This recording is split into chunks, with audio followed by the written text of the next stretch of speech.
संभाव्य पूर परिस्थितीला सामोरे जाण्यासाठी आज गडिंग्लज पालिकेच्या आपत्ती व्यवस्थापन विभागाकडून हिरण्यकेशी नदीपात्रात प्रात्यक्षिके घेण्यात आली। यावेळी प्रांताधिकारी एकनाथ काळबांडे, तहसीलदार ऋषिकेश शेळके, पोलीस निरीक्षक सतीश होडकर उपस्थित होते। त्यावेळी पालिकेचे आपत्ती व्यवस्थापन प्रमुख महादेव बारामती यांनी उपलब्ध असलेल्या यंत्रसामग्रीची व संभाव्य आपत्तीवेळी करण्यात येणारे कार्य याची विस्तृत माहिती सत्यवार्ता न्यूजला दिली।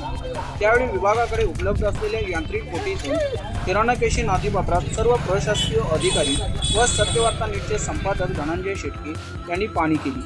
तसेच सध्या मान्सूनचा पाऊस लांबणीवर आहे, शेतकऱ्यांनी इतक्यात पेरणीची घाई करू नये, संभाव्य पूर परिस्थितीला तोंड देण्यासाठी प्रशासन सज्ज आहे, अशी माहिती प्रशासकीय अधिकाऱ्यांनी यावेळी सत्यवार्ता न्यूजला दिली आहे।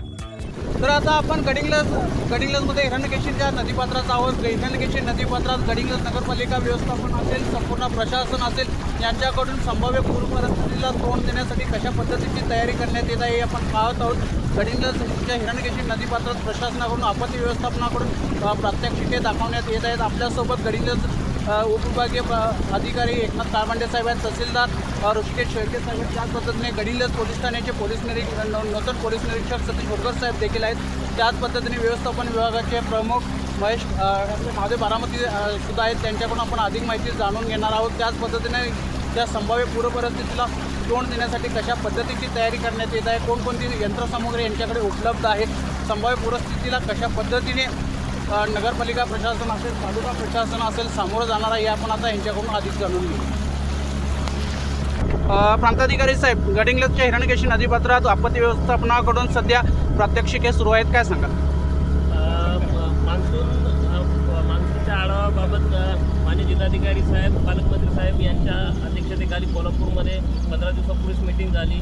त्या अनुषंगानं जे आपल्या नैसर्गिक आपत्तीमध्ये नदीला पूर येणे वगैरे यासाठी रेस्क्यूची जी बोट आपल्याला नवीन मिळाली होती, जी आपण मागणी केली होती ती नवीन मिळाली होती, त्याचंच आपण आज प्रात्यक्षिक इथं हिरण्यकेशी नदीपात्रात करून पाहत आहोत की बोट व्यवस्थित आहे, व्यवस्थित फंक्शन करते, काही प्रॉब्लेम तर नाही। तसेच पावसाळ्यामध्ये ज्या ज्या नैसर्गिक आपत्ती येतात त्या सर्व नैसर्गिक आपत्तीला तोंड देण्यासाठी प्रशासन सज्ज आहे। शेळके साहेब, काय सांगाल, तालुका प्रशासन कशा पद्धतीने या आपत्तीला सामोरे जाईल? गडिंग्लज तालुक्यामध्ये एकूण 27 गावं ही पूरबाधित गावं आहेत। हिरण्यकेशी नदीपात्रा लगतची ही सर्व गावं आहेत। यामध्ये मागच्या सन 2019चा पूर आणि सन 2021चा पूर यामध्ये गडिंग्लज शहर असेल किंवा इकडं किटणी, हेबाळ यामध्ये बहुतांश नदीलगतच्या गावांमध्ये पुराचं पाणी गेलं होतं आणि त्याच पूर्वतयारीच्या अनुषंगाने जसं प्रांत सांगितलं त्याप्रमाणे तालुका आपत्ती व्यवस्थापन समितीची बैठक आम्ही 15 मे रोजी घेण्यात आलेली आहे आणि त्यांना जे काही पूर्वतयारीची जी पावसाळ्यापूर्वीची सर्व कामं 30 मे पूर्वी पूर्ण करण्याच्या सूचना दिल्या होत्या आणि सर्व विभागांनी आपापली कामं पूर्ण केलेली आहे। आता हे जे आपलं आजचं प्रात्यक्षिक आहे हे जी नवीन रबर बोट आपल्याला इथं उपलब्ध झालेली, कारण गडिंग्लज तालुक्यासाठी 2 रबर बोट आवश्यक आहेत।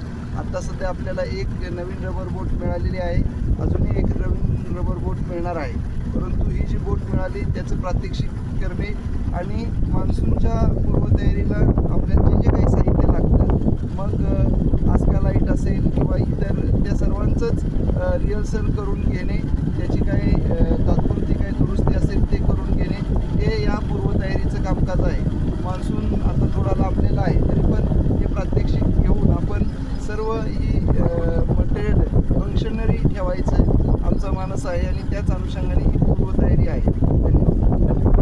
बारामती काका, आपल्याकडे यंत्रसामुग्री कोणकोणती उपलब्ध आहे? गडिंग्लज नगर परिषद आपत्ती व्यवस्थापन नियंत्रण कक्षाकडे रबर यांत्रिक बोट, लाईफ जॅकेट, लाईफ रिंग, दोरखंड, रस्सी, साप पकडायच्या काठी, त्यानंतर फायर एक्स्टिंग्विशर्स, या ठिकाणी ज्या आपत्ती व्यवस्थापनासाठी लागणारी जी काही साधनं जी आहेत, उपकरणं जी आहेत, ते आमच्याकडनं परिपूर्ण अशी देखभाल दुरुस्ती करून अगदी योग्य त्या कामासाठी आम्ही ठेवलेले आहेत आणि आज गडिंग्लज परिषद आपत्ती व्यवस्थापनासाठी सज्ज आहे। तर आपण पाहिलं की गडिंग्लज उपविभागीय अधिकारी एकनाथ काळबंडे असतील, तहसीलदार ऋषिकेश शेळके साहेब असतील, तसेच आपत्ती व्यवस्थापनाचे प्रमुख महादेव बारामती असतील यांनी आपत्ती व्यवस्थापन विभागाची तयारी कशा पद्धतीने सुरू आहे, त्याच पद्धतीने येणाऱ्या मान्सूनच्या पावसामध्ये नागरिकांना कोणत्याही पद्धतीचा त्रास होऊ नये यासाठी आपत्ती व्यवस्थापन विभागाने कितपत तयारी केलेली आहे याची माहिती सत्यवार्ता न्यूजला दिलेली आहे. सत्यवार्ता न्यूजसाठी धनंजय शेट्टे, गडिंग्लज. धन्यवाद.